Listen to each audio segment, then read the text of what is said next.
Gracias por sumarse a esta mesa de reflexión e intercambio sobre un asunto que para nosotros los uruguayos es de importancia, diría que semanal. Aparece una noticia que toque el tema laicidad, con distintas implicancias, con distintas miradas. Tenemos que agradecer la presencia de la senadora Carmen Aciaín, del diputado Ope Pasquet, del maestro Juan Pedro Mir y del vicerrector de nuestra universidad, Gustavo Monzón, para intercambiar entre nosotros. Esta actividad la organiza el Instituto de Sociedad y Religión de esta universidad, que tiene por objetivo estudiar el fenómeno religioso no como un asunto confesional, sino como un asunto de las sociedades contemporáneas. Y queríamos aportar a este debate. Recordábamos con el diputado Pasquet que hace unos años también tuvimos un curso que él también participó en una mesa redonda. Y voy a hacer una pequeña introducción, comenzando con dos afirmaciones. Una, que el Uruguay es un país laico. Siempre decimos eso. Y yo voy a decir, para empezar, que no, que el Uruguay tiene un Estado laico y que es una sociedad plural. Normalmente las sociedades laicas son sociedades totalitarias, no son plurales y abiertas, se les impone una opción. Segundo, voy a decir que todas las democracias adoptan el sistema laico de gobierno, aunque democracia y laicidad no son lo mismo. Y lo otro que quería comentar es que no hay una laicidad igual a la otra. En ese sentido, algunos autores dicen que la laicidad no existe, sino que, nos reímos porque hubo una anécdota previa, sino que existen laicidades, o sea que existen arreglos laicos en distintos lugares del mundo que tienen formatos que responden a itinerarios sociales, a disputas propias de cada lugar, a la forma de construcción colectiva de los acuerdos para la convivencia. Por ejemplo, sabemos que distintos países tienen distintas formas de encarar esto. Nosotros tenemos un sistema por el cual hay una clara separación Iglesia-Estado de rango constitucional desde 1917-19, y a la vez tenemos una cierta prevención a la colocación de símbolos religiosos en el espacio público. Estados Unidos tiene separación Iglesia-Estado, aunque no lo parezca, pero tiene una gran aceptación de lo religioso en lo público. Inglaterra no tiene separación Iglesia-Estado, Noruega y Dinamarca tampoco. ¿Eso quiere decir que son estados confesionales? En un sentido sí, pero la clave es que respetan la libertad de la representación dada en el gobierno. Los que definen son los representados por aquellos que los representan, y no en base a dogmas institucionales de las iglesias nacionales, sino respetando también el derecho individual de cada ciudadano sin imponerles a ellos la religiosidad oficial del Estado. Por lo tanto, ahí hay tres modelos. En los tres hay laicidad. Por eso es que no existe la laicidad, sino que existen laicidades. Nuestro Estado laico está inspirado de sus orígenes en el modelo francés, aunque existen algunas diferencias sustanciales que sería bueno en algún momento explorar. La fórmula de 1905 francesa dice: la República no conoce ninguna religión, es una fórmula tajante, no reconoce las religiones, y la nuestra es al revés, un formato mucho más amplio. Todos los cultos religiosos son libres en Uruguay, el Estado, no sostiene religión alguna. Pese a que los enunciados son de esa fortaleza cada uno. Por ejemplo, hay zonas enteras de Francia que tienen las cruces de las escuelas públicas, que el clero financiado por el Estado, sobre todo en Alsacia, ¿no? Los investigadores en esta área han trabajado mucho en intentar conocer la laicidad, y los franceses sobre todo. Para mí el principal investigador en este tema es Jean Bouvereau, que tiene un libro famoso que se llama Las 7 laicidades francesas. Con lo que se refiere es que no hay una sola laicidad dentro del modelo laico francés. Y cuando la gente se refiere a laicidad, se refiere a cosas a veces bastante diferentes, ¿no? Hay enfoques que, acá en Uruguay pasa lo mismo, hay enfoques que ponen el énfasis en asuntos institucionales. La laicidad parece estar entendida como una preocupación por la posible extensión del poder de la Iglesia Católica al conjunto de sociedad. Para otros, los enfoques tienen más que ver con los derechos humanos y los derechos individuales, y no las instituciones. Hay otros enfoques que refieren a la laicidad cuando se cuestiona la presencia de asuntos ideológicos o políticos en el espacio público o en la educación pública, y ya no tiene que ver con la religión. Pese a que la primera definición formal de religión está en un diccionario de Littré de 1877 en Francia, y es separación Iglesia-Estado, ¿no? Respetando a todas las religiones. Entonces ahí hay como distintas formas de vivirla, de discutirla, de poner los énfasis en el debate propios, normales de una sociedad democrática, abierta y pluralista. Quiero señalar de que se instituyó la separación Iglesia-Estado en Uruguay hace 100 años. El mundo aquel ya no existe. Existe la laicidad o las laicidades. Y voy a señalar solo 3 hechos de este siglo que pasaron entre un momento y otro. La creciente presencia de la diversidad como un valor para la convivencia. El Uruguay de aquella época estaba empeñado en la uniformización, empeñado en la hiperintegración, según la rama, en que fuéramos todos iguales, no hubiera muchas diferencias. Y hoy en día la humanidad está yendo hacia el lado de reconocer la diversidad como un valor en la construcción colectiva de la convivencia. Segundo, la Iglesia Católica en aquella época no había llegado a reconocer el valor de la modernidad y la presencia de la secularización como proceso social de largo aliento, y por lo tanto se resistía enfáticamente a la separación de espacios de lo público que estaban administrados por la Iglesia Católica en la época, también leyendo a veces mal que eso quería decir la expulsión de Dios de la sociedad, cuando nada más que refería al cambio de gestión, del poder de la gestión de algunos asuntos en la sociedad uruguaya. Y el tercero, que me parece importante señalar, es el cambio de estatuto de lo religioso traído por la Declaración Universal de Derechos Humanos, que es del 1948, cuyo artículo 18 dice: toda persona tiene derecho a la libertad de pensamiento, de conciencia y de religión. Este derecho incluye la libertad de cambiar de religión o de creencia, así como la libertad de manifestar su religión o su creencia individual o colectivamente, tanto en público como en privado, por la enseñanza, la práctica, el culto y la observancia. Solo 3 menciones de algunos de los enormes cambios que han habido en esta época. A nivel internacional, algunos autores empiezan a caracterizar los formatos de laicidad. Y algunos dicen que hay un modelo de laicidad anticlerical, muy aplicable a la Turquía de Ataturk. Otros dicen que hay un modelo de laicidad autoritario. Otro modelo de laicidad de fe cívica, donde la propia laicidad se convierte en un dogma, algo que lo que hay que creer. Otros de laicidad de reconocimiento. Y a esto me voy a detener un segundito, que es quizá el desafío que viene hoy más de la mano con los pensadores modernos, con los autores y los filósofos contemporáneos, que ven en el reconocimiento de los seres humanos con todas sus peculiaridades, no escondiendo alguna de ellas, la mejor forma de integración social de futuro. Por lo tanto, no hay una forma de hablar de laicidad, hay o no hay laicidad, según quien lo diga y en qué contexto lo entienda, lo interprete, pero bueno, eso es la idea de hoy, poner en diálogo visiones que seguramente pongan el énfasis en asuntos distintos, cada uno de los intervinientes, en función de sus perspectivas y posibilidades del momento, y desde ya les volvemos a agradecer que nos enriquezcan con la posibilidad de ver en concreto y no en teoría cómo algunos actores de la escena pública del Uruguay ven el asunto de la laicidad. ¿Quién quiere empezar? Juan Pedro.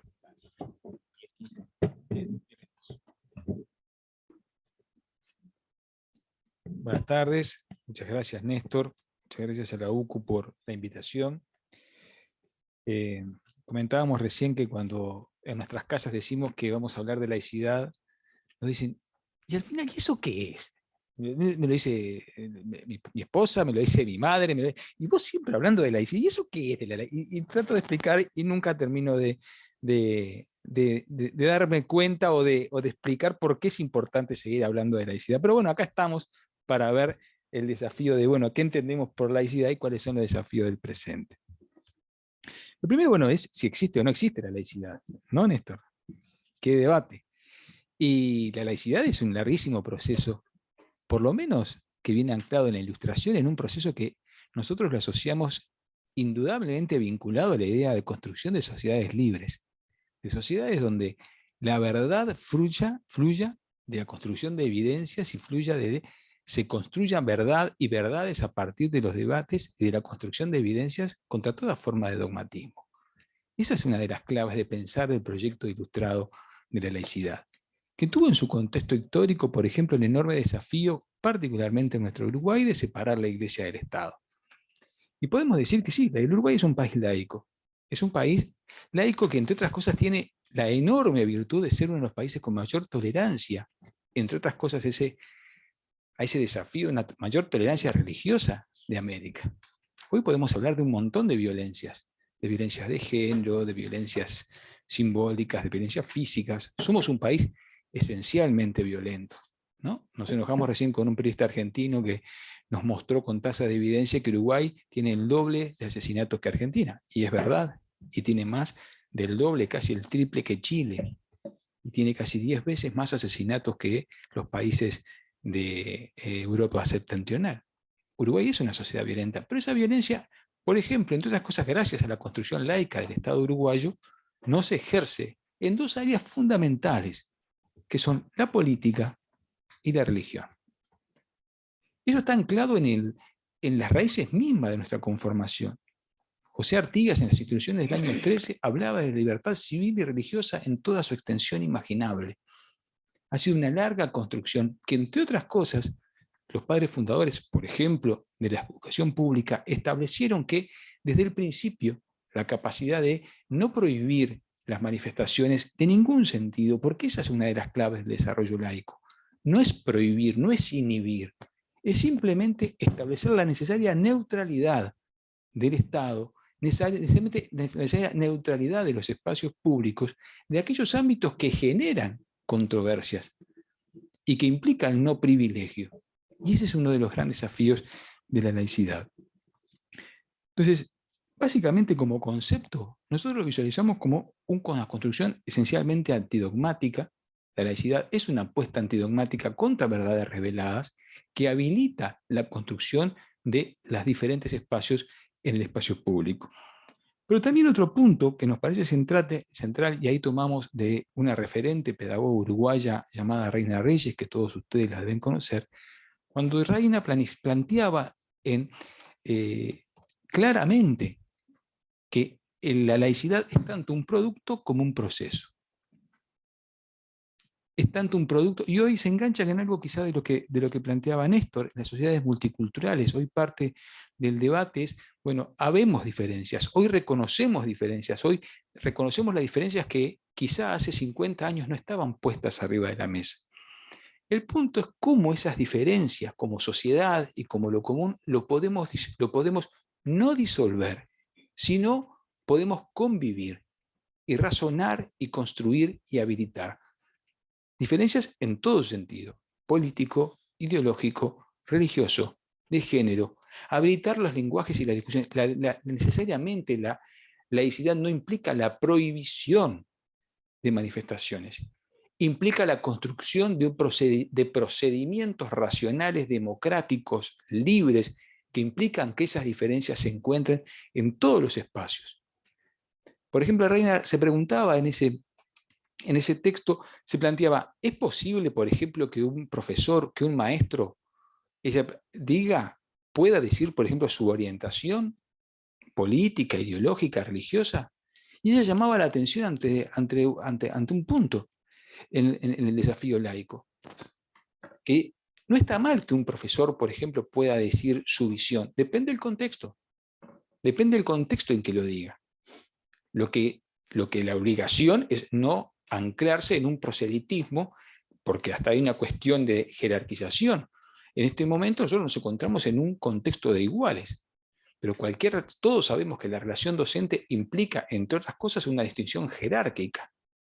Entonces, vaya si el docente en ese proceso de construcción laico, depende del contexto y depende hasta la ubicación. No es lo mismo trabajar en la enseñanza primaria que en un ambiente universitario, no es lo mismo. Nosotros insistimos que lo que más hace, por ejemplo, nosotros tenemos el enorme orgullo de ser maestros de escuela.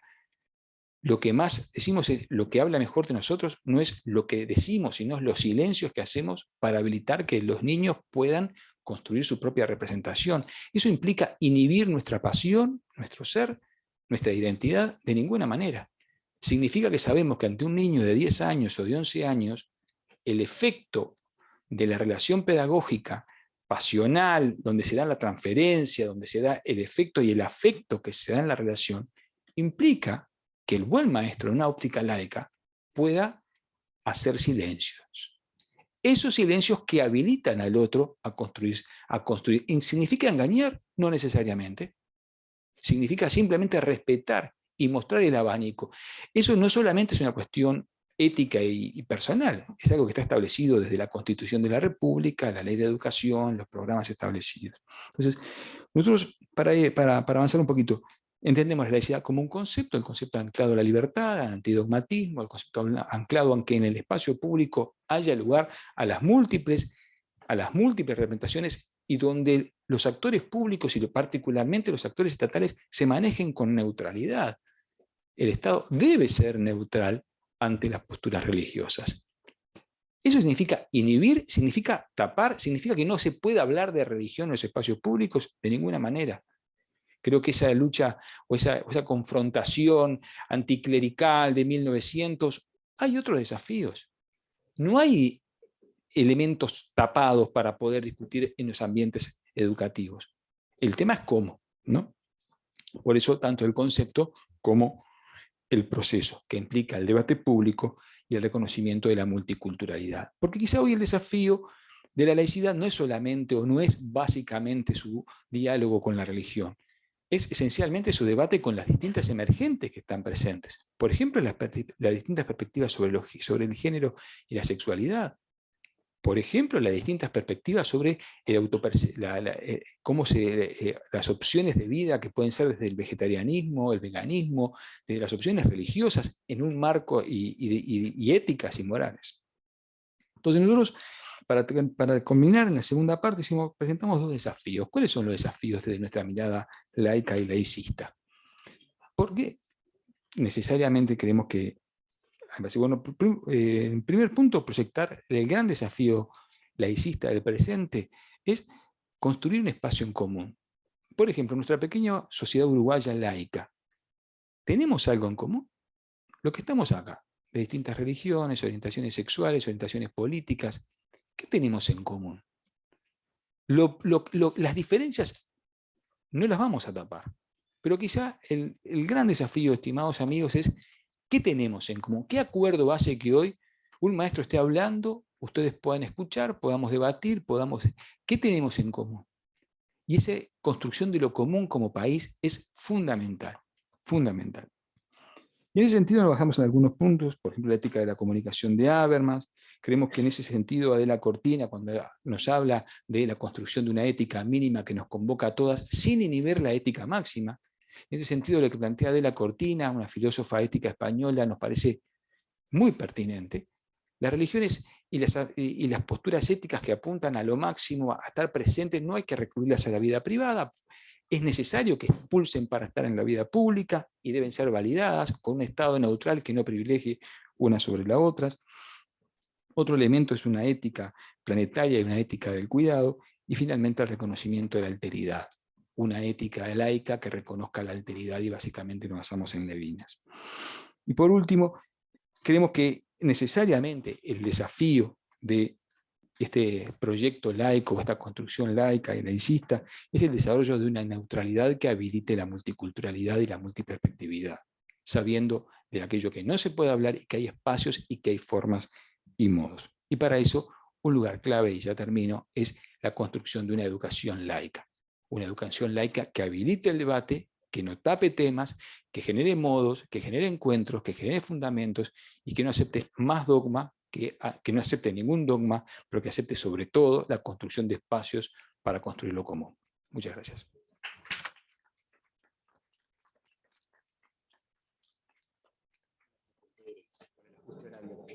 ¿Todo bien? Muy bien. Bien, yo ante todo agradezco la invitación para estar hoy aquí con ustedes hablando de estos temas que yo creo que son los temas importantes, que pueden parecer a veces muy abstractos, muy lejanos de lo cotidiano, pero que son fundamentales. Han sido fundamentales en la construcción de lo que hoy es la identidad nacional uruguaya.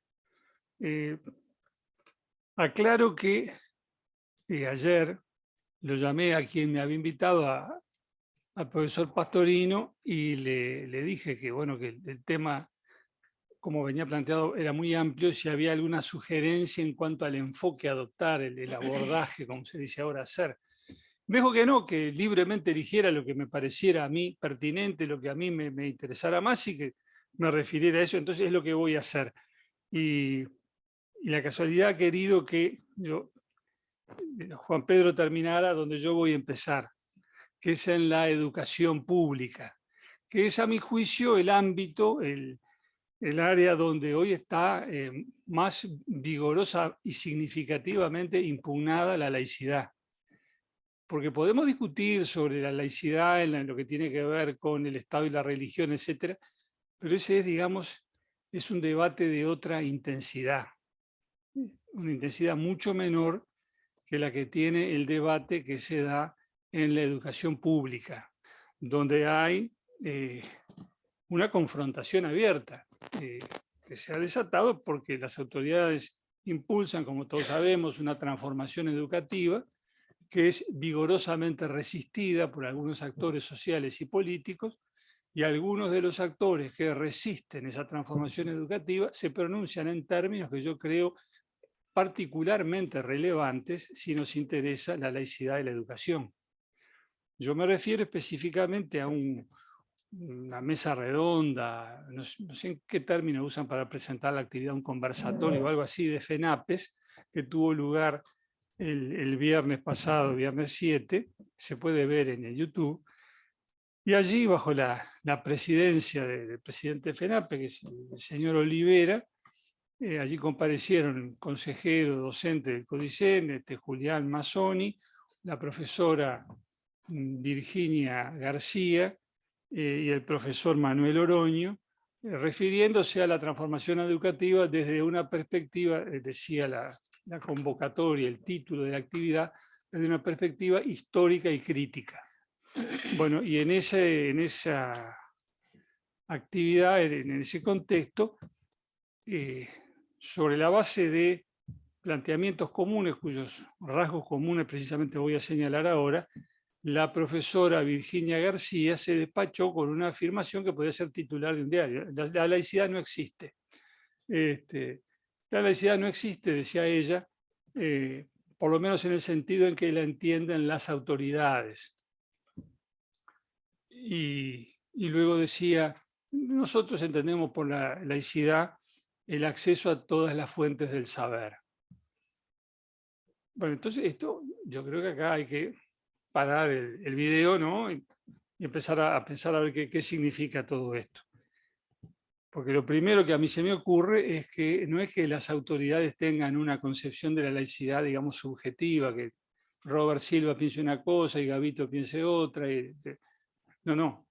Las autoridades deben atenerse a la definición del principio de laicidad contenida en la Ley de Educación.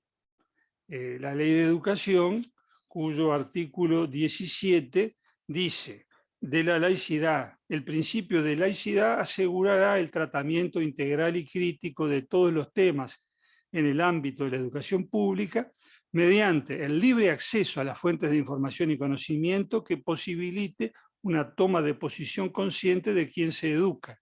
Se garantizará la pluralidad de opiniones y la confrontación racional y democrática de saberes y creencias. Y para entender bien lo que esto significa, yo creo indispensable leer este artículo 17 de la Ley de Educación, la Ley 18.437 del año 2008, leerlo en conexión con el artículo 11 de la misma ley, que es el que se refiere a la libertad de cátedra, que nos dice cómo hay que entender la libertad de cátedra. Y dice así: el docente, en su condición de profesional, es libre de planificar sus cursos realizando una selección responsable, crítica y fundamentada de los temas y las actividades educativas, respetando los objetivos y contenidos de los planes y programas de estudio. Asimismo, los educandos tienen la libertad y el derecho a acceder a todas las fuentes de información y de cultura, y el docente el deber de ponerlas a su alcance con un criterio de amplitud, ecuanimidad y balance de puntos de vista que permita a los educandos ejercer su libertad y formarse su propio juicio. Una precisión, un señalamiento importante. El pasaje que dice, con un criterio de amplitud, ecuanimidad y balance de puntos de vista que permita a los educandos ejercer su libertad y formarse su propio juicio, no estaba en la Ley de Educación del año 2008. Esto fue introducido por la LUC en uno de los artículos que fue impugnado a través del recurso de referéndum. O sea, quienes promovían la impugnación de estos artículos, no querían que el artículo referido a la libertad de cátedra dijera que el docente tiene el deber de poner las distintas fuentes de información al alcance del alumno con un criterio de amplitud, de ecuanimidad y balance de puntos de vista que permita a los educandos ejercer su libertad y formarse su propio juicio. Y uno dice, ¿pero qué es lo que molesta de esto? ¿Por qué está mal que el docente tenga que actuar de esa manera? ¿Cuál es el inconveniente? Claro, no se entiende, salvo que uno vea ese video al que me estoy refiriendo, porque ahí en todo el contexto se ve con claridad. Si decimos que la laicidad no existe, entonces, bueno, se entiende que nos choque eso de que el docente tiene que presentar todos los puntos de vista de esta manera que dice este texto legal. Yo les comentaba que la profesora García decía que a su juicio la laicidad es simplemente el acceso a todas las fuentes del saber. Esto, ¿es lo mismo que lo que acabamos de leer? ¿Es lo mismo que dice el artículo 17 sobre laicidad? No es lo mismo. Porque esta definición así, tan escueta, el acceso a todas las fuentes del saber, la podría suscribir un comisario político estalinista. Yo voy a presentar tal materia, voy a hacer referencia a todos los autores que han tratado este tema, es decir, voy a habilitar el acceso a todas las fuentes del saber y los presentaré críticamente de tal manera que nadie se equivoque acerca de cuál es la línea oficial, la línea ortodoxa, la línea de la verdad. Señalo la verdad, señalo quienes se apartan de ella y claro, presento todas las fuentes del saber. Salen de allí con una cartilla completa que dice cuáles son los autores que escriben correctamente, cuáles son los que piensan bien, cuáles son los que piensan mal. Eso es la laicidad que define nuestra ley, que ha sido nuestro concepto histórico tradicional de laicidad. Bueno, yo entiendo que no, que estamos hablando de cosas distintas. Ahora, ¿cómo es que llegamos a esta tan clara y tan aguda contraposición de conceptos, de ideas acerca de lo que la laicidad es? Bueno, porque se parte de una idea también muy distinta de lo que es o debe ser la educación. Todas las personas que participaron en esta mesa redonda a la que yo me referí, de una manera u otra, con distintas palabras, pero señalaron, digamos, una concepción común. La educación es un fenómeno político, dice uno. La educación es un área es cuestión social y política, dice otro. La educación no es aséptica, dice el tercero. Lo que está en discusión es el sentido de la educación, es otra opinión. Si en todos estos casos se presenta la educación como una arena de conflicto, un campo de lucha. Entonces, si vemos las cosas así, hay bandos enfrentados, digamos, están luchando en una arena de conflicto. ¿Qué lugar tiene en esa concepción la idea de una educación que no se incline por un valor o por otro, que no fleche la cancha, que no marque la línea? Ninguno, porque se corre, digamos, el peligro de que la educación se desvíe de lo que algunos entiendan que debe ser. Uno de los participantes en esta mesa redonda, el profesor Oroño, dice, tenemos que evitar que la educación sea una educación para la adaptación, tiene que ser una educación para la emancipación. No desarrolla el concepto, no sabemos de qué tenemos que emanciparnos, pero allí está dicho. Entonces, desde esta perspectiva, la educación como arena de conflicto, la educación como ámbito donde se disputa el poder. La profesora García dice en un momento, el conocimiento es poder y en torno al poder siempre hay conflicto y por lo tanto allí donde se maneja el conocimiento, allí de la educación, siempre hay conflictos, que son conflictos por el poder. Bueno, esa es toda una visión de lo educativo que no deja lugar alguno para la laicidad entendida como respeto a la conciencia del alumno. Ahí de lo que se trata, si estamos en una lucha, en una confrontación, de lo que se trata es de formar militantes para mi causa y evitar que militen en la del otro. Está clarito. ¿No? Me parece que ahí no hay cómo perderse. Entonces, claro, la laicidad no existe. O estás conmigo o estás contra mí. Esa es la lógica que subyace a todo esto. Me parece que eso está claro. Entonces, vinculado con esto está la prevención contra lo que se llama la injerencia del poder político, contra la cual nos ponen en guardia todas estas personas, ¿no? Con distintos enfoques. El profesor Mazzoni, que es el consejero elegido por los docentes que está en el Codicen, hace toda la historia de... Él empieza con la Constitución del 66 porque allí se habla de la coordinación de la enseñanza. Dice la ley dispondrá lo necesario para la coordinación de la enseñanza, porque la enseñanza tiene distintos consejos, ya viene así de la Constitución del 66, y Mazzoni dice, acá está el peligro, porque acá a través de la coordinación viene la injerencia del poder político. Entonces, hace el rastreo de eso que llama la injerencia, que él considera la injerencia indebida del poder político, ahí pasan todos, desde la Ley de Educación, la 14.101 del año 72, hasta la Ley de Educación del Frente Amplio del 2008. No, nada le viene bien. Todo es injerencia del poder político. Y se revela contra la pretensión de que sea el Ministerio de Educación y Cultura el que tenga que ver con la definición de la política educativa. No quiere el consejero Mazzoni que el poder político intervenga en la conducción de la educación, ni siquiera cuando hay normas legales que lo habilitan a tal efecto. La concepción de la autonomía es absoluta.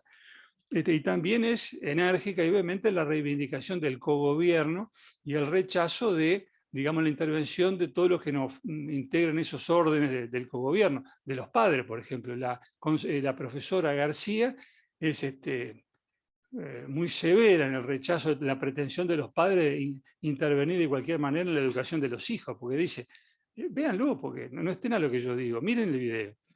Los padres no saben nada, los que sabemos somos nosotros, los docentes, entonces a nosotros nos corresponde la conducción de la educación. Entonces, el poder político afuera, los padres afuera. ¿Quiénes son los que orientan, mandan, dirigen?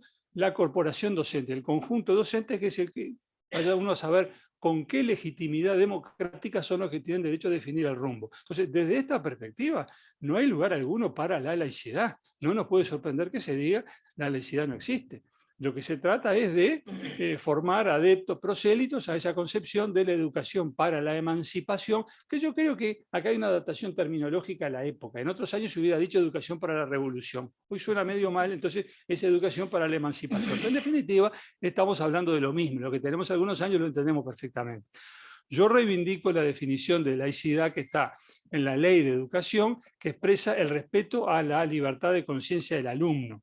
La laicidad esencialmente apunta a eso, a que la educación no pretenda preformar adeptos a tal o cual causa, ni a las causas, digamos, emancipadoras, ni a las causas conservadoras, que procuren formar personas capaces de pensar con su cabeza, formar su propio juicio y decidir por ellos mismos si quieren ir en el sentido de conservar las cosas o de transformarlas en un sentido o en otro. Ese es el respeto por la libertad de la persona. Es a eso que debe apuntar una educación democrática que respete la autonomía personal y el derecho de cada uno a establecer su propio proyecto de vida y a militar o actuar en política si quiere hacerlo, y hacerlo en el sentido en que le parezca mejor.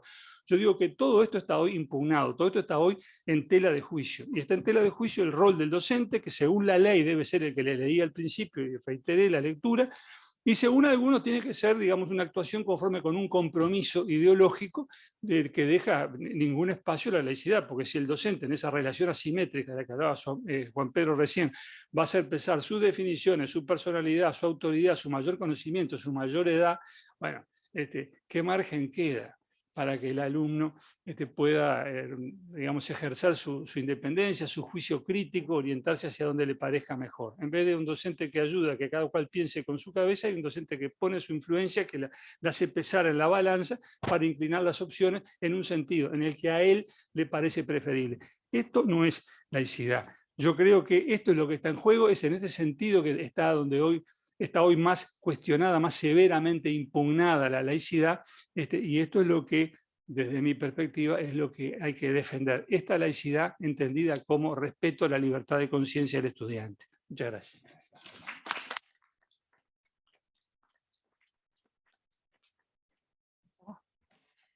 Muchas gracias por la invitación, un honor estar aquí en esta casa. Ayer tuvimos una interpelación en el Senado y yo dije, bueno, ya está, ya terminó. No, pero resulta que en esta mesa se nos invita a interpelar a la laicidad interpelada, desafíos del siglo XXI. Esperemos que sea más pacífica, por ahora coincidimos. Yo sí voy a abordar más la relación del Estado, los poderes públicos, con las personas o los grupos religiosos, pero no se contraponen, porque el presidente de la Cámara de Representantes, el diputado Pasqué, hacía referencia a un tema concreto, pero también estas cuestiones que son pilares, bueno, de ellos se desprende lo concreto, en definitiva, o sea que está muy vinculado. ¿De qué hablamos cuando hablamos de laicidad? Es reconocimiento de la diversidad de creencias, de posturas éticas morales, o de imposición de una homogeneidad dogmática. Y lo que ocurre a veces es que hablamos del término laicidad como un gran paraguas, y debajo del mismo hacemos cobijar posturas que son a veces opuestas. Nuestra visión es que se oponen el concepto de laicidad como neutralidad, como imparcialidad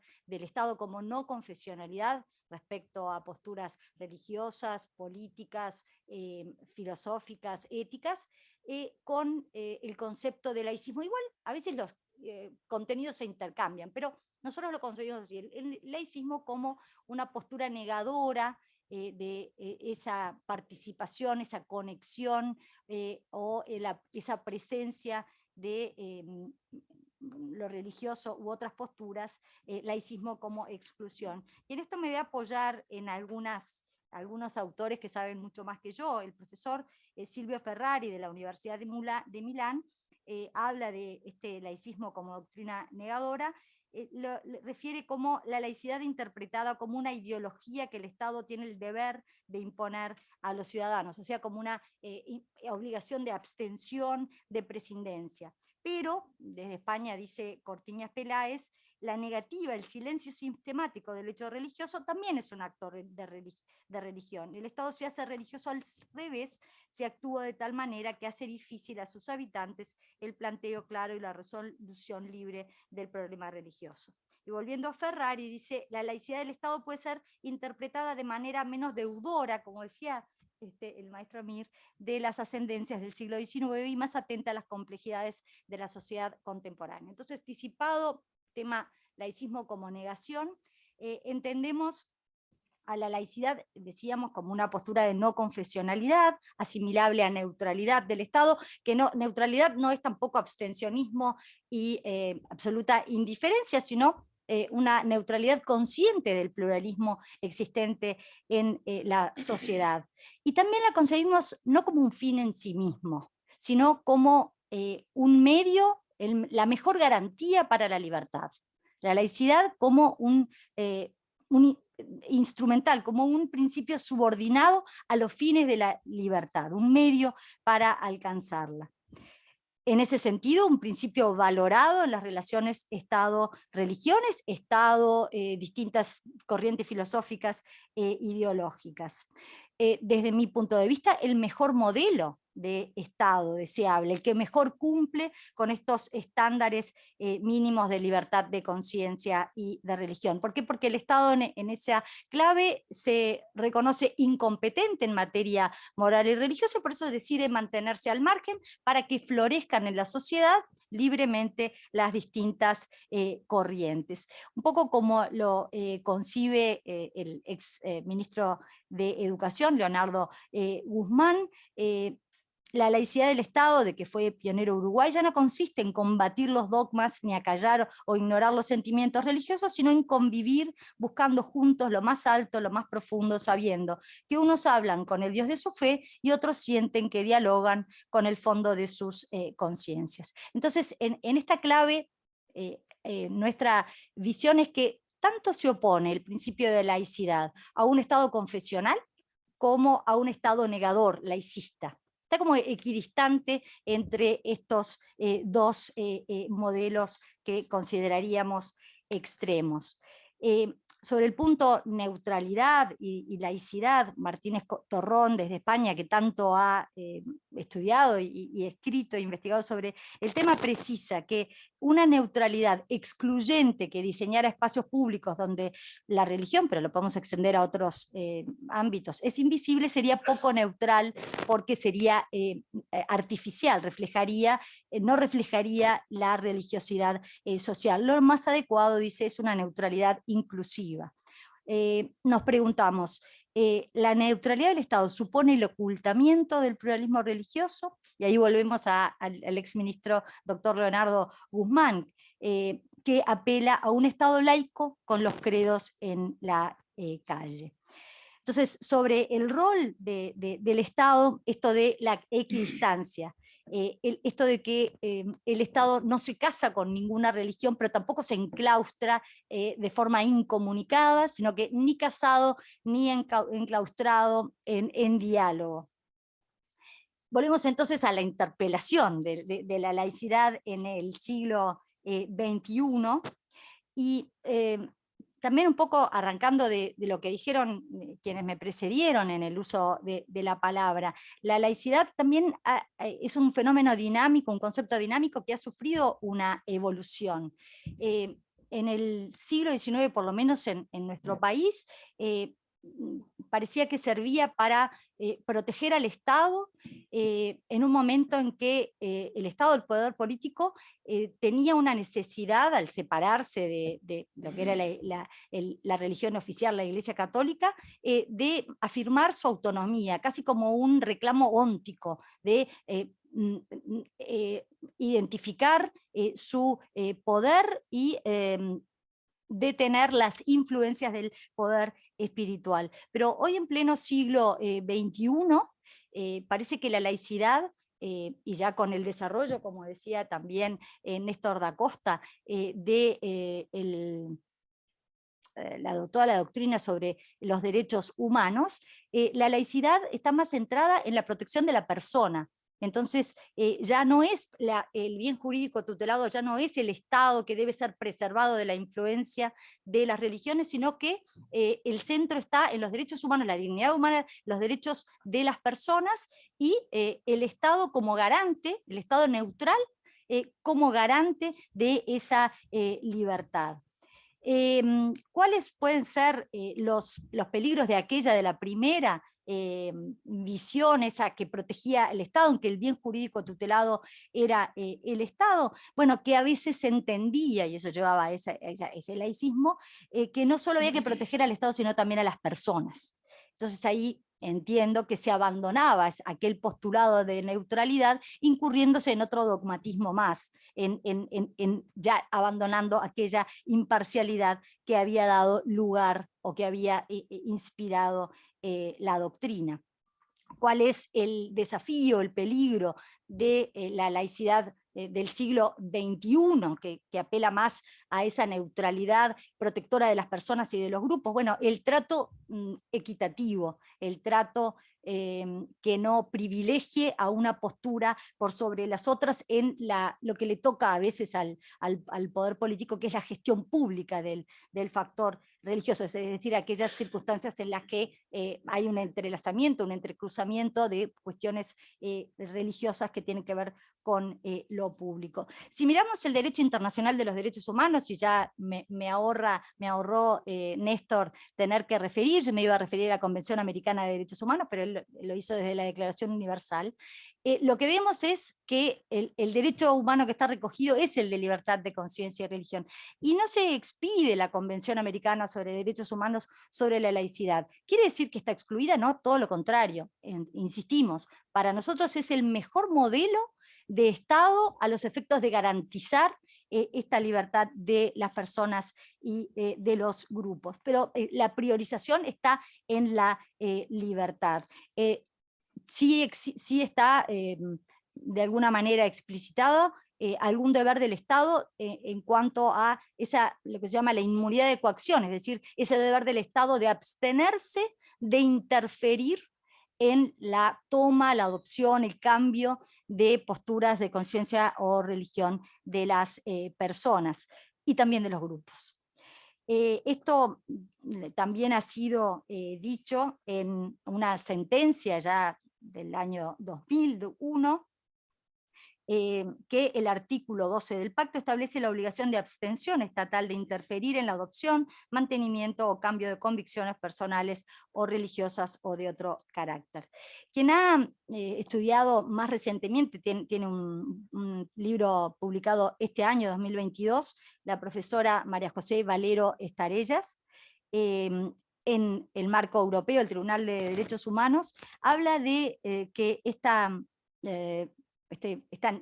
mandato de neutralidad implica una obligación necesariamente negativa del Estado de no intervenir en estas cuestiones.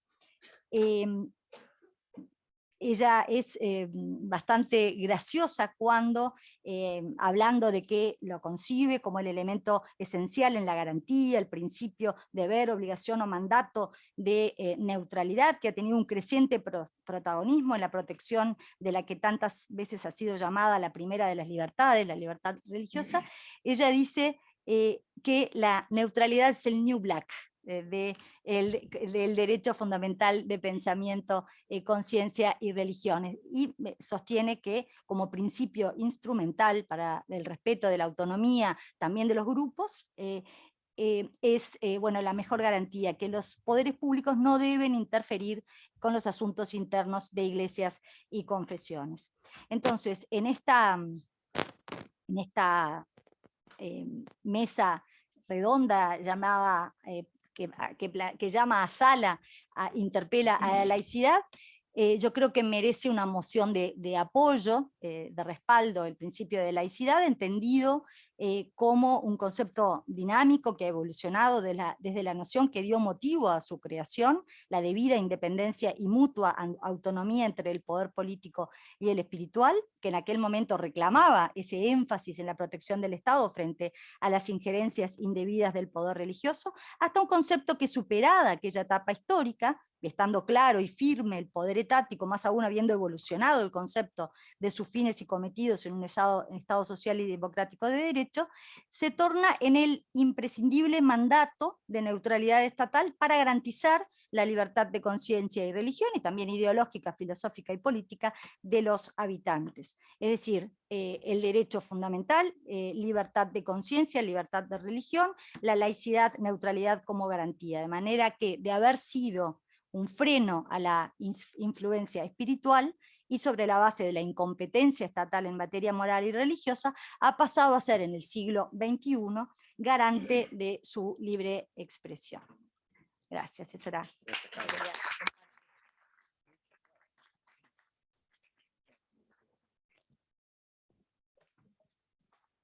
El micrófono para no romper el micrófono. Bueno, muchas gracias a todos los expositores previos. Creo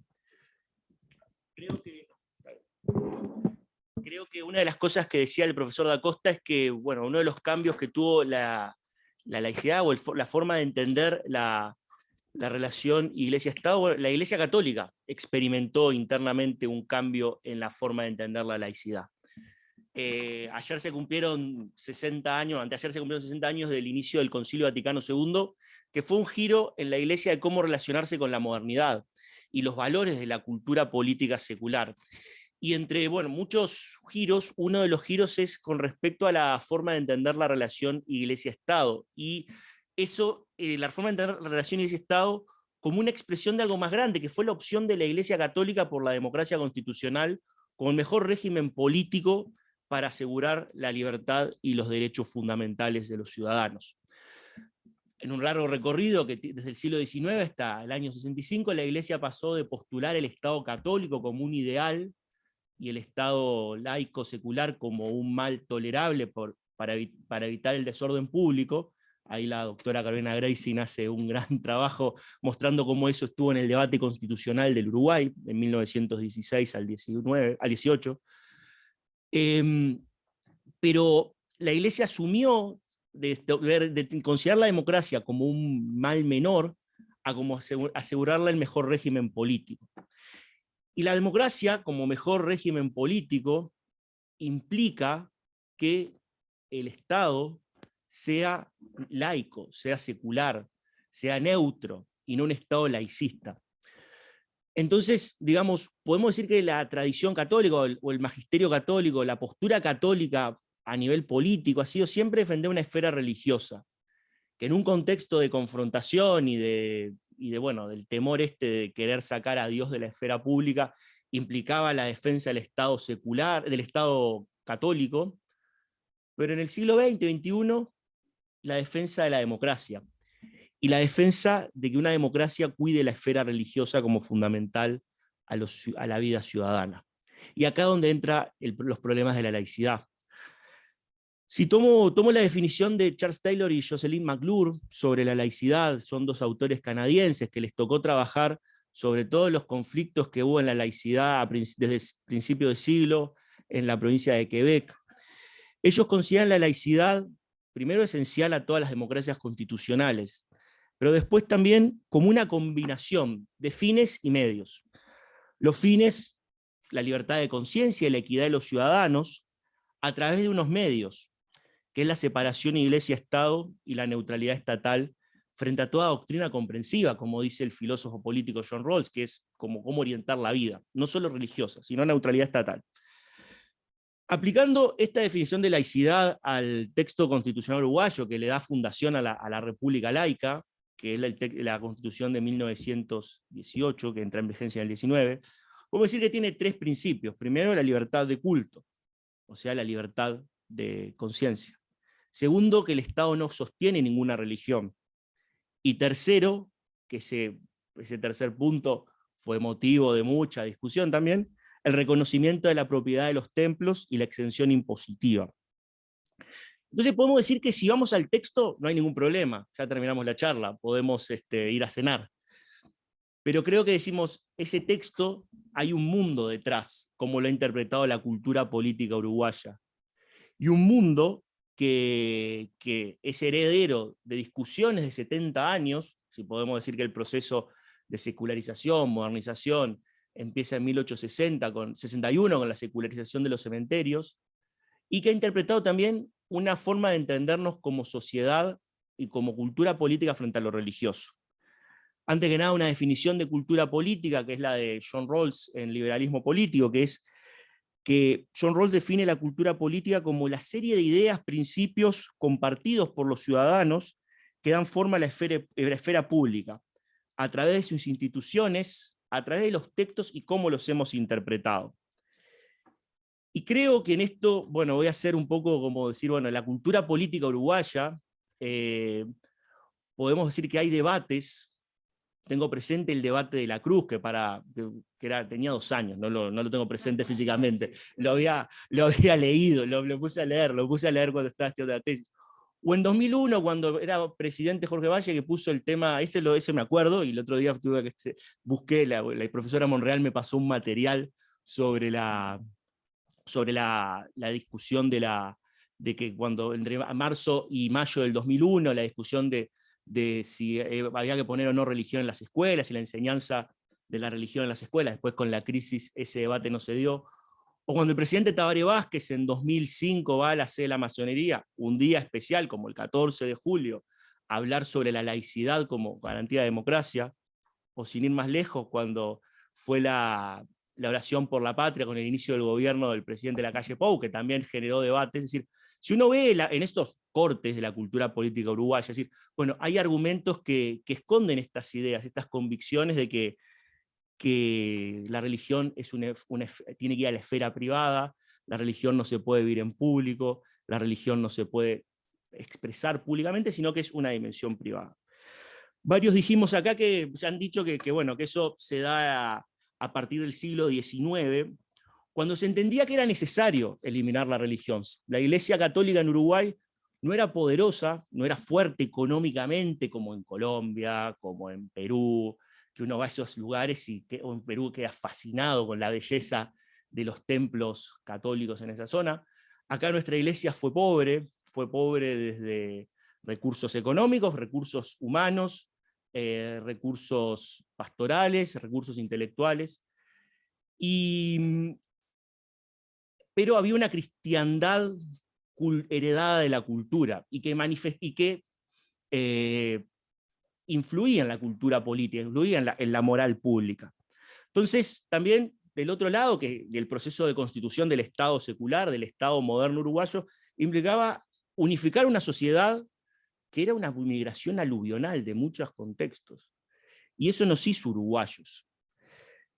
Pero creo que en el siglo XXI, como dijo el profesor Da Costa, el contexto y el desafío es otro. Ya no es la necesidad de unificar la sociedad, sino que es el respeto de la diversidad, el respeto de la autonomía, el respeto también de cómo expresar públicamente las identidades. Y acá, preparando un poco la charla, accedí a un video de hace unos 7 años, 2015, cuando en la Intendencia de Montevideo hubo una discusión sobre la laicidad, que está el profesor Gerardo Caetano, en noviembre de 2015, perdón. Y que Caetano dice que tenemos que ver esto con perspectiva histórica. Es decir, nosotros tenemos que ver que la laicidad del siglo XXI no es completamente distinta a la laicidad del XIX. Pero también con perspectiva universal. Es decir, bueno, que el modelo uruguayo, que estamos orgullosos, en Uruguay no ha habido conflictos religiosos. Si uno ve los conflictos de los años 20, no hubo una persecución cristera como en México, no hubo una persecución como en la República Española. Digo, estaban los asados en la puerta de las iglesias los Viernes Santos, que cuando contaban, haciendo la tesis doctoral, mis compañeros estadounidenses se reían con eso, es decir, bueno, no hubo una persecución, digo, yo como sacerdote católico nunca sentí una persecución religiosa, y eso es para dar gracias a Dios. Pero creo que decir, bueno, ¿cómo entender el tema de la laicidad?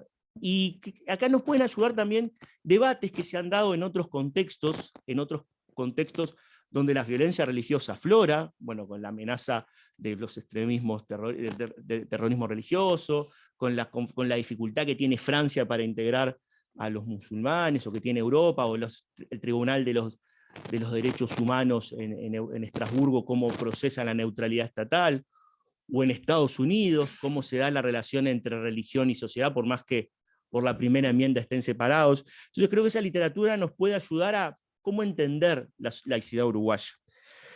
Creo que nosotros, lo que dice Jürgen Habermas, vivimos en sociedades postseculares, que la religión ya llegó para quedarse, como muchas cosas que llegan para quedarse, esta tensión entre la expresión de la identidad personal con motivo religioso, la pluralidad, la diversidad, es un dato fáctico y que llegó para quedarse. Y yo creo que las democracias constitucionales, en lugar de reprimir la religión, en lugar de esconder la religión, pueden beneficiarse mucho de la religión, de las religiones.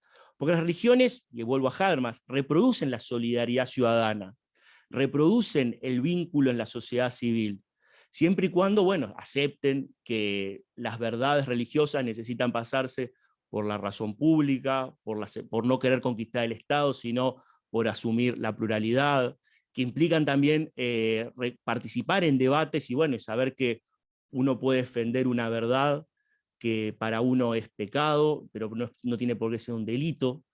Entonces creo que ahí bueno, implica también a las religiones un esfuerzo epistémico, es decir, bueno, ¿cómo integramos en democracia? Pero por ese sentido, voy a ver si no me está pasando el tiempo, no, me quedan 5 minutos, como dice Taylor, es necesario revisar la laicidad. En esta combinación de fines y medios, dice Taylor, una palabra un poco dura, que hemos caído en el fetichismo de los medios. Claro que por motivos históricos, contextos históricos, se entiende lo absoluto de la neutralidad del Estado y que pasa a la neutralidad de la sociedad. Y las culturas políticas, así como la laicidad dinámica, las culturas políticas, por lo menos en las democracias occidentales, son dinámicas, no son una cosa estática. Y no están basadas en dogmas o tabúes, sino que implica deliberación pública, lo que estamos haciendo acá, lo que se hace en el Parlamento, deliberar sobre los valores que nos fundan como sociedad, sobre los consensos en los cuales queremos construir la sociedad. Y creo que el consenso, si bueno, queremos entender una laicidad del siglo XXI, tenemos que decir que el Estado no tiene que asumir a prima facie una postura abstencionista ante la religión, que el Estado no tiene que asumir una actitud prescindente de la religión, sino que el Estado tiene que ser neutral ante toda doctrina. Porque asumir una postura prescindente, abstencionista, es ya una postura específica, es una doctrina comprensiva, es una forma de entender el mundo. Que, volviendo a Taylor y Habermas, Taylor diría que es la sola razón, o Habermas una imagen naturalista del mundo, que es pensar que los seres humanos acceden a ciertas verdades, sin importar las comunidades de origen o las cosmovisiones, que acceden a ciertas verdades automáticas a todos. Y que las religiones, y el catolicismo, pero la religión en general, es una fuerza oscura, tenebrosa, irracional y fanática. Y que por eso esas identidades no se pueden expresar en el espacio público. Y eso lleva desde el no uso de los símbolos religiosos hasta los monumentos, los espacios públicos, el no enseñanza de religión en las escuelas, los no subsidios a escuelas de carácter confesional, etc. Y Taylor nos invita a decir, bueno, revisar el secularismo implica pasar por esta idea cartesiana de la sola razón que toda la filosofía contemporánea se ha encargado de hacer en un sistema falsacionista, como diría Popper, se encargó de mostrar la incapacidad de entender el mundo, sino decir, bueno, decir las democracias para hacer, digamos, superar este laicismo, para superar esta forma de entender la laicidad, reconocer que son esfuerzos compartidos, y ahí tenemos que aprender unos de otros.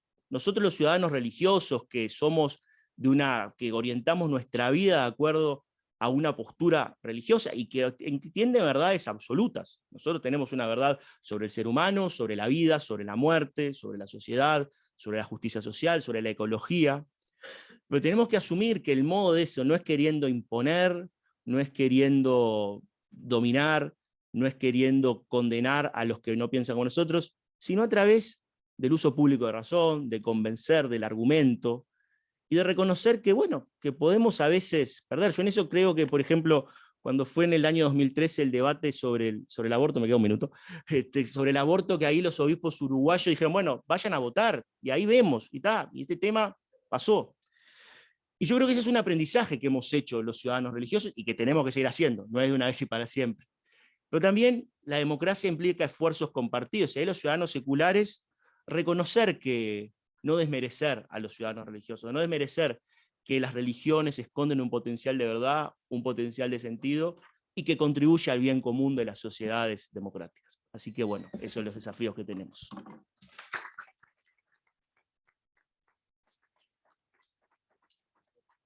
Bueno, muchas gracias Juan Pedro, Ope, María Carmen y Gustavo por compartir estas reflexiones. Abrimos un poco el debate, si hubo preguntas, comentarios, cuestionarios, lo que a ustedes les parezca. Si están con ganas, con ánimo. A ver, mis estudiantes se esconden allá atrás. Sí, espera que tenés que usar el micrófono para que quede grabado.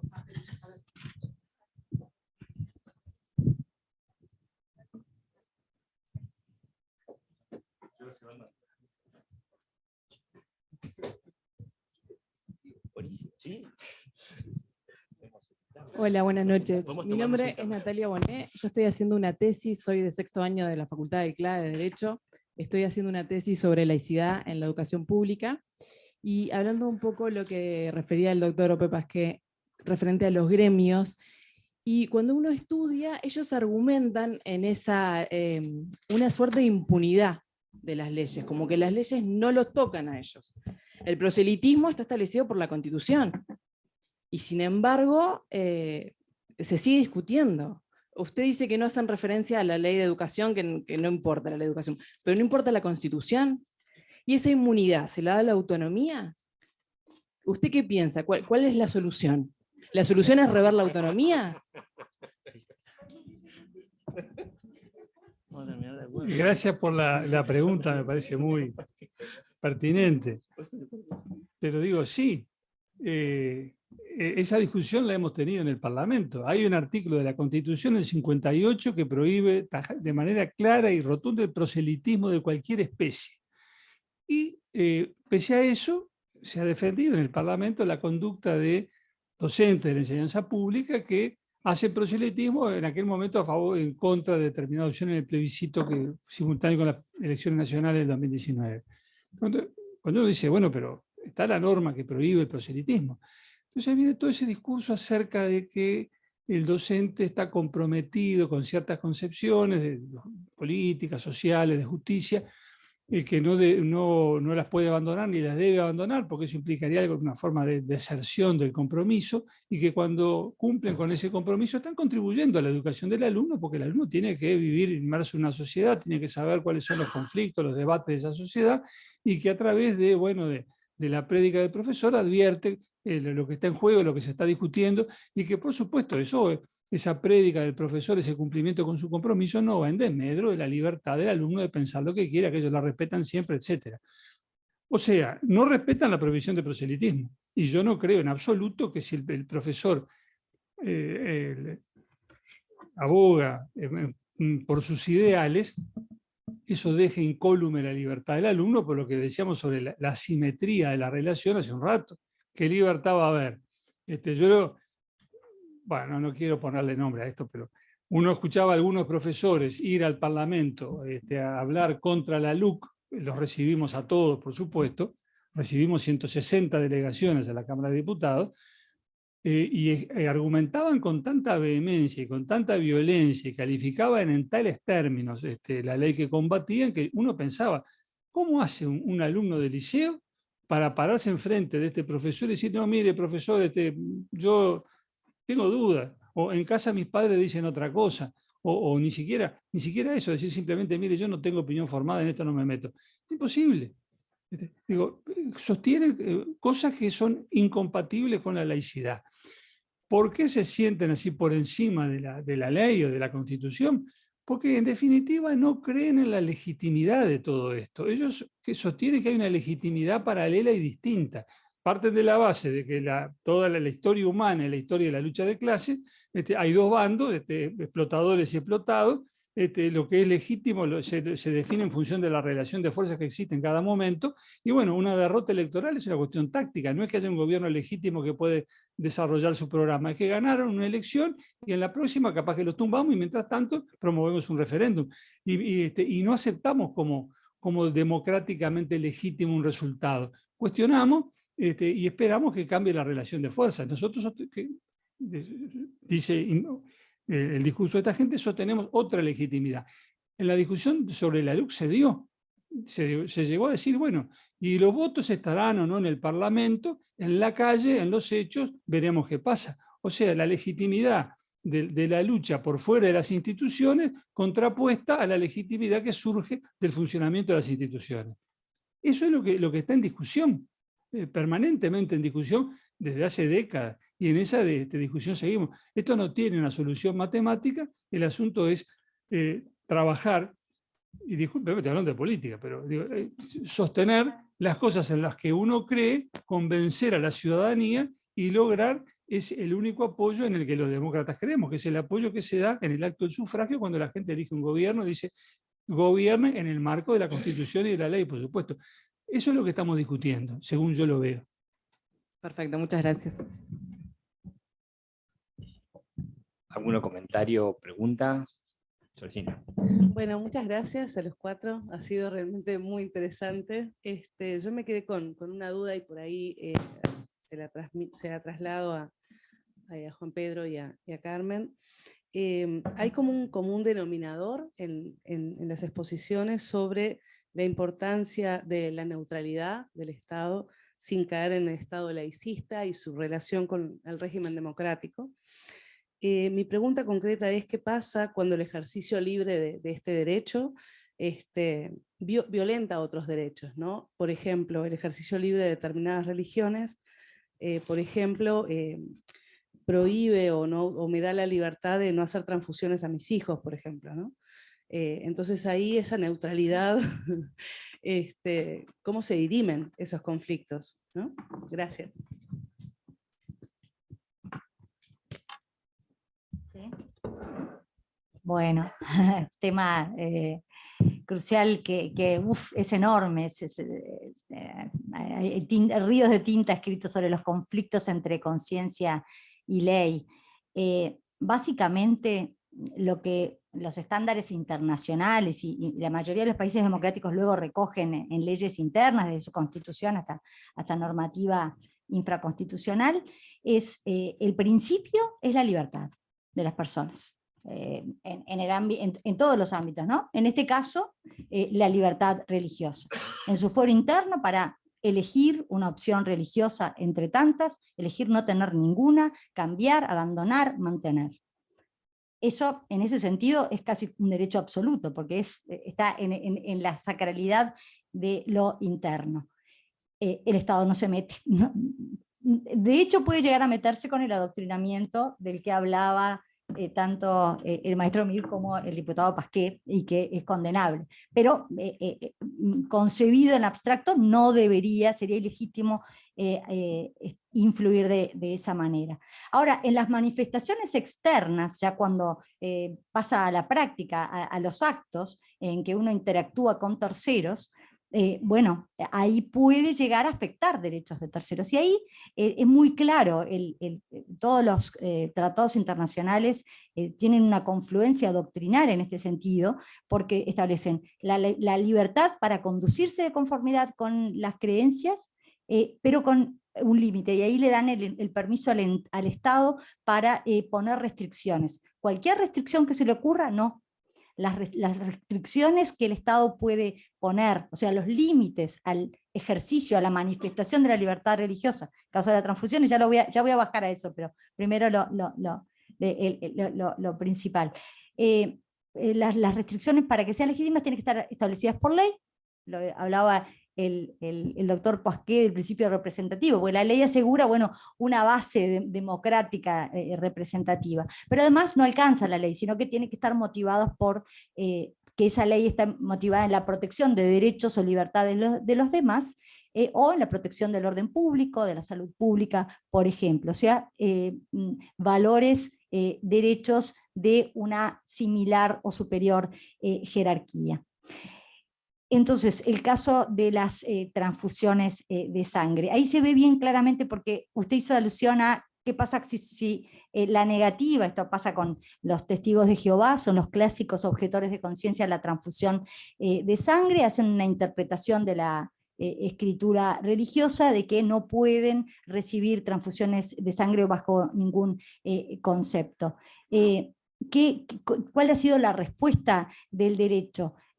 Si la rehúsan, aun cuando existe riesgo de vida para sí mismos, bueno, si existe un consentimiento informado y lo dan, y además están en la plenitud de sus capacidades mentales, es decir, capaces y conscientes y mayores de edad, se admite. ¿Por qué? Porque no se encuentra que haya una afectación a los derechos de los demás, ni a la seguridad pública, ni al orden público. En cambio, cuando es un padre, por ejemplo, que lo decide, progenitores en general, que lo decide por un menor, ahí se pone ese límite. ¿Por qué? Porque justamente viene a colación esta cláusula que es común a los tratados internacionales, que dice la libertad de manifestar la propia religión o las propias creencias, y estamos en este caso, ¿no? Es un caso en que se manifiesta a través de la negativa a recibir transfusiones de sangre, está sujeta únicamente a las limitaciones prescriptas por ley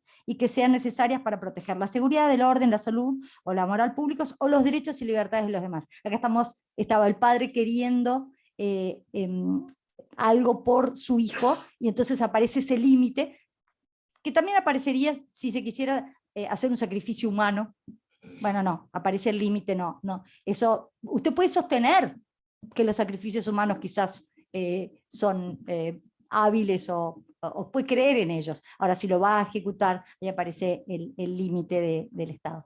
Perdón por lo extenso de la explicación, pero estaba también para... No, complementando que nuestro país, como suscriptor de los derechos, la Convención Internacional de Derechos del Niño y el Código de la Infancia, la Niñez y la Adolescencia, establece que el niño es un sujeto de derechos, no es hijo de.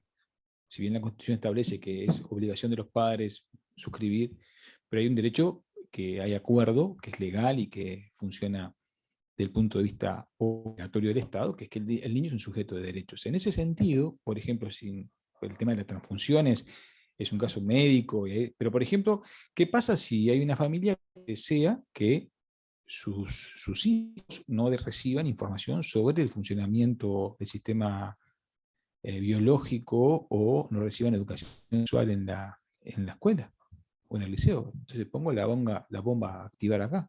¿Qué hacemos? yo padre puedo retirar a mi hija o hijo de la clase de educación sexual donde le voy a suministrar información sobre, por ejemplo, funcionamiento biológico, sus derechos reproductivos y sexuales? Por ejemplo, fue una de las discusiones que se dio en nuestro país, no sé si recuerdan los ciudadanos sirios que vinieron a Uruguay. Entonces, lo que pasa es que en nuestra comunidad, por eso, cuando tratábamos de decir, hay acuerdos, que son acuerdos mínimos, entre ellos que todo uruguayo tiene derecho a recibir información sobre su funcionamiento y tiene derecho a gozar de derechos sexuales y reproductivos, que son ley.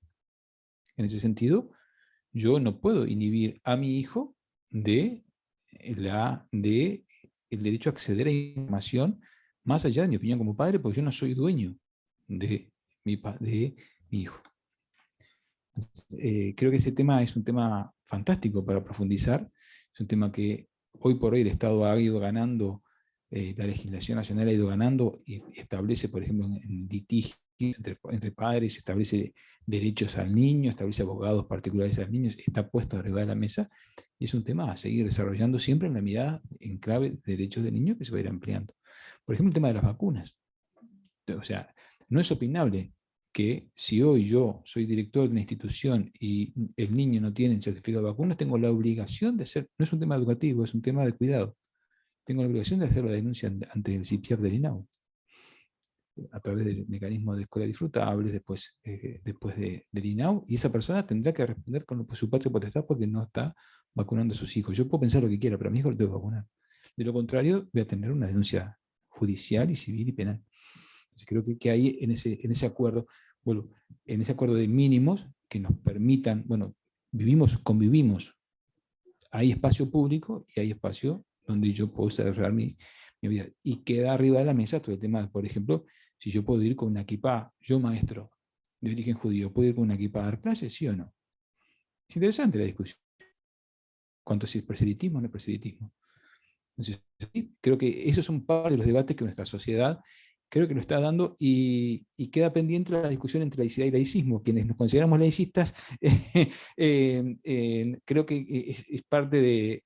No es tan, no está ni nimia la discusión sobre laicidad, sino que es fantástica para generar mesa de debate en torno a esto. Me parece que nos construye identidad a todos. Tenemos público. Sí. ¿Sí? Un apunte nada más respecto a lo de la educación.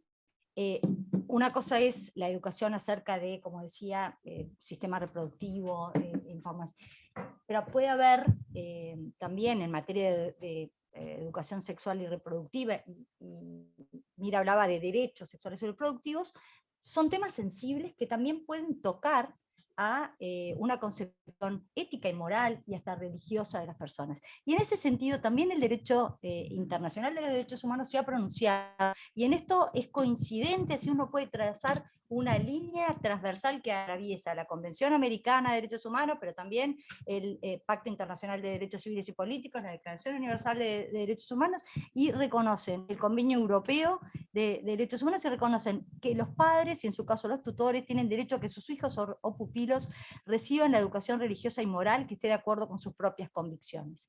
Puesto este límite, lo demás, por supuesto, o sea, va a depender del contenido de esa educación, que no sea un adoctrinamiento, porque de lo contrario estaría el Estado violando esa laicidad. Gracias. Gracias a ambos. ¿Algún otro comentario? Buenas noches, ¿qué tal? Muchas gracias por todo lo que nos han comentado. Mi pregunta va por el lado de, algo que ocurre mucho en el tema de la laicidad es saber hasta qué punto, sobre todo el Estado, que digamos es el que tiene el poder hacia la población, hasta qué punto hay cosas que son tolerables y no tolerables. Es algo que justamente trabajábamos en la clase con nuestro profesor Néstor da Costa, el tema de lo tolerable, intolerable, ¿no? Por ejemplo, mencionabas, María Carmen, el tema de si uno piensa en sacrificar a un hijo, o por ejemplo uno tiene el pensamiento de no querer informarle, no querer que su hijo se informe acerca de la educación sexual, digo, hasta qué punto es tolerable que alguien tenga ese pensamiento, más allá de si lo ejecuta o no. Algo así iría la pregunta, no sé si se logró entender. Va para general para todos ustedes. En general. Fue en el marco de la clase sobre tolerancia e intolerancia. ¿Qué es lo tolerable para una sociedad que no? Bueno, pero yo no voy a contestar porque ya he hablado el tema con ellos. Tiene que ser claro, tiene que ser uno de ustedes. A ver, yo creo que lo tolerable e intolerable, en eso no, es algo dinámico. Digamos, las sociedades han ido evolucionando en lo que es tolerable. Digo, creo que hay un consenso, por lo menos en las democracias occidentales, de que hay derechos fundamentales que resguardan la dignidad humana, la autonomía, la libertad, básicamente, que eso no es como algo sagrado, que no se toca. Digo, en un momento era lícita la esclavitud, en otro momento era lícita la segregación racial, en su momento era lícito la posesión de personas. Y eso yo creo que la humanidad ha ido ganando en conciencia, decir, bueno, esto no ha sido un proceso automático, digo, hay experiencias de guerras, totalitarismos. Entonces yo creo que en una sociedad plural que se basa en individuos, en personas, creo que ahí hay un punto de decir, bueno, algo que afecte los derechos fundamentales, no podemos pasar de esto. Digo, creo que y en ese sentido, bueno, hay regímenes políticos, regímenes de gobierno que cuidan los derechos fundamentales y no. Creo que por ahí hay algo de donde está la tolerancia. Y creo que en eso es una adquisición histórica de la humanidad que las distintas comunidades morales han ido adquiriendo, digo, como propias. Y en ese sentido, bueno, creo que también es el marco o en la base en la cual debatimos, el lenguaje común, el consenso ético en el cual debatimos, que como decía Pedro, mira, hay cuestionamientos, digo, bueno, ¿cómo construir un consenso? Digo, los consensos morales por lo menos en Occidente, están bajo sospecha, bajo crítica, bajo interpelación, por usar el concepto, y bueno, y en la necesidad de reconstruir un consenso ético creo que pasa por qué valores queremos cuidar, y en eso el aprendizaje histórico de la humanidad. Creo que ahí hay algo de decir, bueno, que hay algo que podemos contribuir, ciudadanos seculares, ciudadanos religiosos, cómo valoramos esto. Pero no sé, es mi... Yo creo que a los efectos de contestar esa pregunta, tendríamos que plantearnos tolerable o intolerable a qué efectos. ¿Cuál es la consecuencia de calificar una conducta, una actitud en un sentido o en otro? Porque desde el punto de vista jurídico, es decir, eventualidad de sanciones aplicables, esa es una discusión. Y ahí el criterio rector está, como siempre, en la Constitución. Gran principio de la libertad. Nadie será obligado a hacer lo que no manda la ley, ni privado de lo que ella no prohíbe. Si no hay ley que diga que eso es ilícito, aunque no sea ilícito penal, pues es ilícito civil, pero si no hay ley que diga que eso es ilícito, es lícito. Por lo tanto, no cabe sancionarlo. Ahora, otra discusión es la cuestión, digamos, moral. Digo, tal conducta, más allá de que no sea delictiva o que no sea ilícita, aunque sea civilmente ilícita, ¿es moralmente aceptable? Ahí la divisoria la traza cada uno. Yo puedo decir, fulanito piensa tal cosa, tiene todo el derecho del mundo a pensar eso, allá él. Ahora, jamás lo invitaría a mi casa, porque yo con una persona que piense eso no estoy dispuesto a tener el menor trato. Es distinto. Entonces, hay que separar, me parece, una esfera de la otra. Bueno, llegando a las 8:30 para no hacerlo más largo, gracias a todos ustedes por venir, pero especialmente a ustedes 4 por participar en este diálogo. Esperamos sea constructivo para los temas importantes, como decía Ope, del futuro. Gracias a todos. Muchas gracias.